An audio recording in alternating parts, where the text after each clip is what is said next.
Let's switch to tiers here, and we've got your questions as well. Before we do that, we've got a couple comments coming in. Rick says must bus. Razorback Rock says woo pig.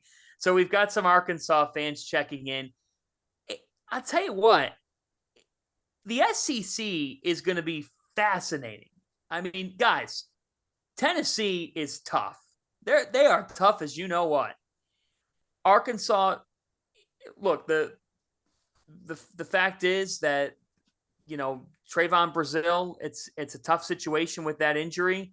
Having said this, like that freshman class, Nick Smith and Jordan Walsh are killers and make things happen. And Ricky Council's been fantastic for Eric Musselman's group. Like, talking the Razorbacks for a moment, Laval, it's amazing what he's been able to do, back-to-back Elite Eights, and it's come with different roster personnel changes. But man, oh man, talk about a team that just fits to the identity of their leader. Yeah, and I think in terms of just mindset and how Muss is recruited to the portal. Fred Hoiberg did this at Iowa State, if you remember, right? When transfer, like he had Monte Morris and George Niang, kind of staples from a high school prospect standpoint. And they weren't like 5-star guys, but then he utilized the portal like crazy at Iowa State and did a really good job. Muss is doing something similar, now and he's and to get those guys to buy into what he's, playing together and doing it the way that they've done. Obviously, the big injury to Brazile is tough, but they still have. I mean, you think about Nick Smith, he's the freshman, right? Nick Smith and Anthony Black. So it's hard to put all that on freshmen. But, I mean, Baylor had 3 dynamic guards.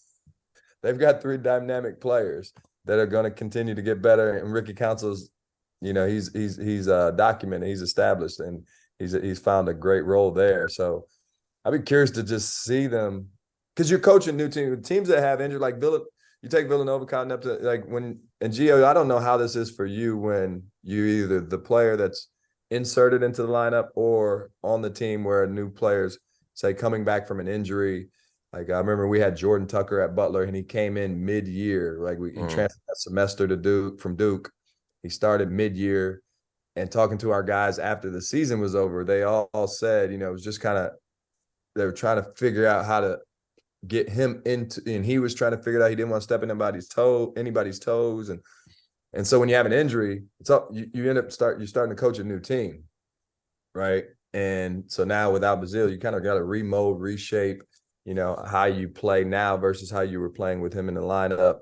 And they'll be a bit of a different team. Like they may play a bit different without him, if that makes sense.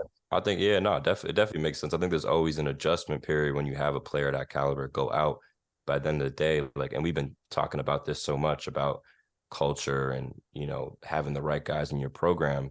I know that, basing off my personal experience with Coach Peichel and at Rutgers, he would just always tell the other guys, be ready, be a star in your role right now. And then you're going to be more ready to step into the new role if something bad does happen. He would always bring it up. Listen, guys are going to sprain their ankle. Someone's going to get sick. The COVID year, he said, we have no idea what's going to happen, right? So that at that moment, you kind of always have to have that mental. What I like about them is they've won games in the 90s and they've won games in the 60s, right? So they're just finding ways to win, which is the most important thing right now, especially this early. A lot of teams are still trying to figure that out, and they've been one of the teams to navigate it correctly. They defend no matter who's on the floor. Arkansas defensively is as tough as they come. And that includes Tennessee. I mean, I want to watch Arkansas and Tennessee play because I think it's just a war. And what impresses me the most is that we have seen countless freshman classes come in with huge numbers next to their name, tons of stars, tons of hype, tons of buzz. We've seen it. Muss is making the highly touted class a commonality down at Arkansas, and the kids that are coming in, they know what to expect, and they know what's expected of them. There's a great thing happening at Arkansas where these freshmen, they're trying to get to the league. They know they're trying to get to the league. But Jordan Walsh knows what he was brought to Arkansas to do. Nick Smith knows what he was brought to Arkansas to do. There's a role definition, and that's really hard to do, I think, Laval. When you have a freshman class, everybody walks in thinking that they are the best kid on the planet. I feel like Gio, and he's what Calipari was doing at Kentucky when the one and done thing jumped, when it was like newer, like the portal's newer now. But when he got Anthony Davis and, that whole group to buy into, and he did it he continues to do it to this day, which is hard. Like you said, you have all the, all the accolades and all the hype behind you, and you have the dreams of playing in the NBA, and he sold it as come here to get ready. And that was Kentucky's, brand and how he recruited. And I feel like Musselman's doing a version of that with the portal and the whole way that he's doing is in Arkansas.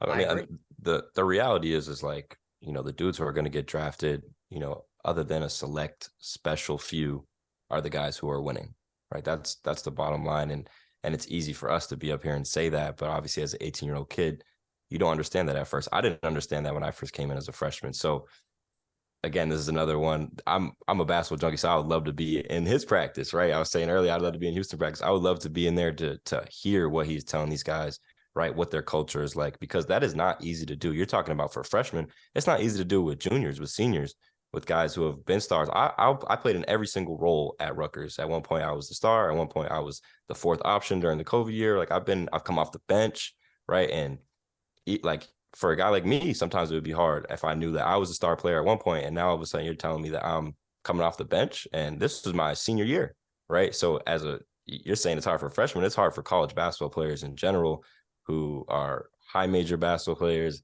stars on campus. Every single guy has an ego. That's not always easy to bring everyone together. And Muss also sells to these kids that he has the NBA experience, that he was a former NBA coach. I think that's a huge part of it. Because there's a couple ways to go about. One is like the developmental, come here, will develop you and to get you ready. And like when I was with Coach Beeline, that was a big thing at Michigan, the developmental piece. We had a couple guys, Keelan Martin and Sean McDermott from Butler, and it was more that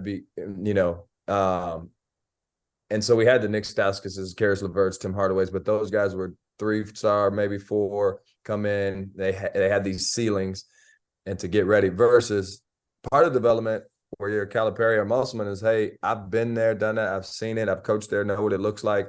Come here and practice every day is going to develop you, because you're going to practice against, the other guys and then what Gio just said, when you do make it to the next level and accomplish your dream, you're going to have to accept a role.